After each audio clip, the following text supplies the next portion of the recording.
I think we're all here to talk about the Twitch saga. So Twitch was a dancer who rose to fame on So You Think You Can Dance. He was a fantastic, fantastic dancer. Real quick, did any of you guys watch So You Think You Can Dance?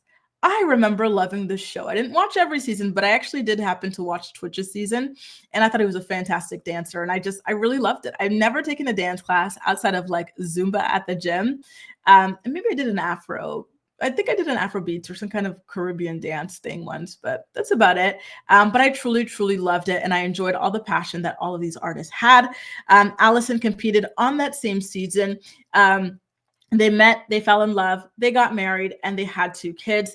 You know the girl next to him with the curly, curly hair that you would think is mixed? She's actually a fully white girl. She is Allison's daughter.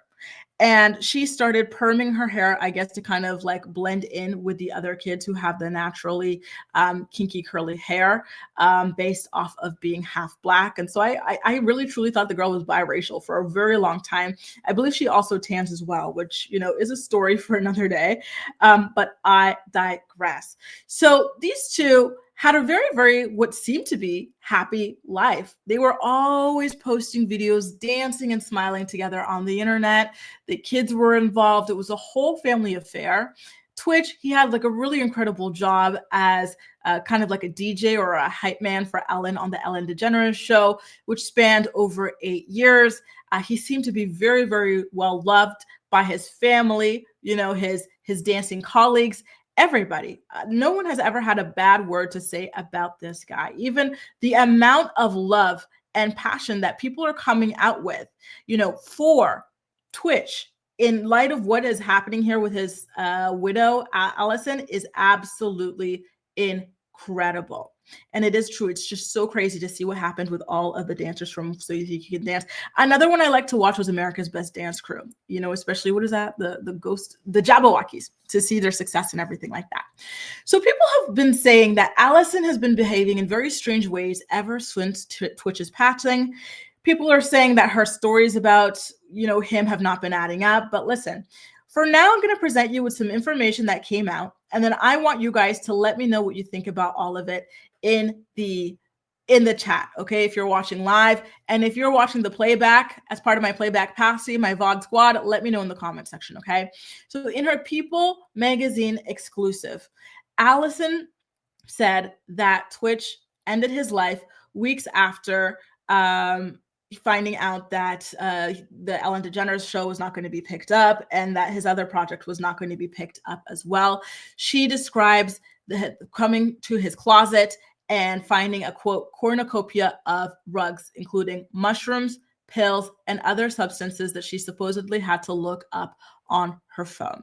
So at this point, she's claiming that Twitch was a full-blown addict and that it was out of control, but she just had no idea about it. And so again, when I watched this video, when it dropped yesterday on the People magazine website, and I found it to be so strange. First of all, again, she's talking about her ex-husband. My ex-husband had this. I'm like, girl, that is not your ex-husband. That is your late husband. Like, what is this? And second of all, if he had a problem and he chose to hide it, not only from you, but from the whole world, what is the point? What is the reasoning behind coming out here and sharing all of this information, right, with the world? If Twitch wanted this out there, he would have put it out there himself, okay? And unfortunately, she did not stop there. She continued to go on and say that she had found Twitch's diaries, okay? And she said that Twitch had been dealing with a lot of things that she had no idea that he was dealing with. According to Allison, Twitch was just trying so hard to be the backbone of the family, the superhero for everybody, for herself, for their kids, everybody. And so he kept everything kind of bundled up inside.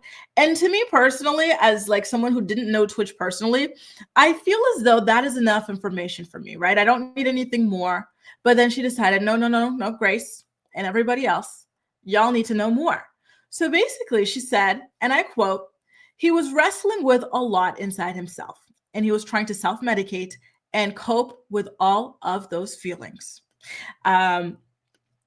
And because he didn't want to put it on anyone because he loved everyone so much.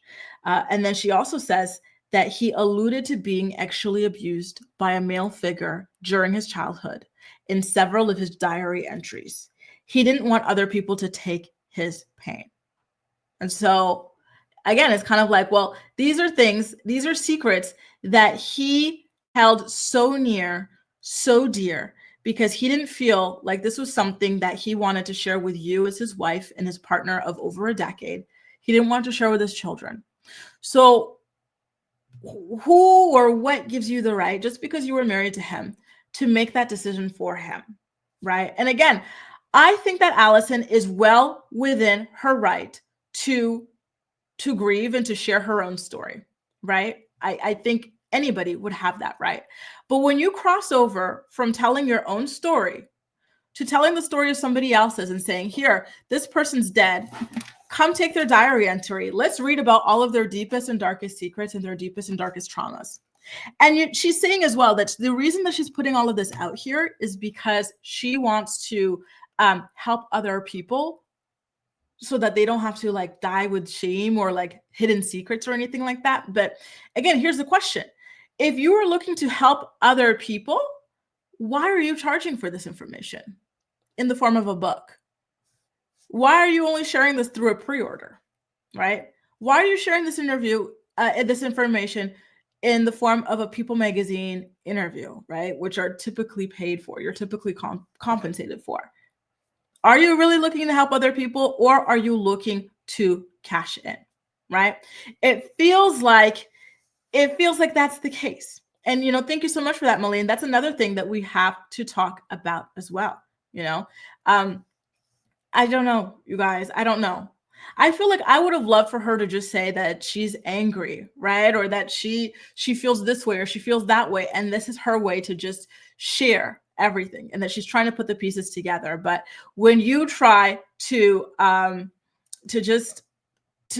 out this stuff for profit, and then to say that you're doing this for the benefit of other people, it's like Theo says, it doesn't make you look good at all. And you guys, she got the wrap of everybody in tWitch's life yesterday. If you guys were on Instagram, if you guys were on Twitter, then you must have seen some of the stuff that was out there, you guys. It was bad. His brother, his cousins, their colleagues, her old manager, everyone is speaking out against her. They are calling her a narcissist, and they're denying her claims that Twitch was some kind of addict. And, a lot of people were also talking about, and hi, Ramster, nice to see you here. A lot of people were talking about how strange it was that when this man left the home, it took her, I think, it took her a long time to even reach out to the police. She couldn't contact him or anything like that. And correct me if I'm wrong, was it 24 hours before she reached out to the police or something like that, or 12 hours? She said, you know what, this is how I'm going to explain it. I figured he went off to rehab, which is strange because here you are saying you didn't know he had an addiction, right? So if you didn't know your husband had an addiction, why is it that when he goes missing, instead of looking for him and calling the police, to report the situation, you say you thought he went to rehab and you started calling around rehabs? I find that to be odd, you guys. Do you guys find that to be strange? There's just like a lot of very, very, very strange things when it comes to this woman.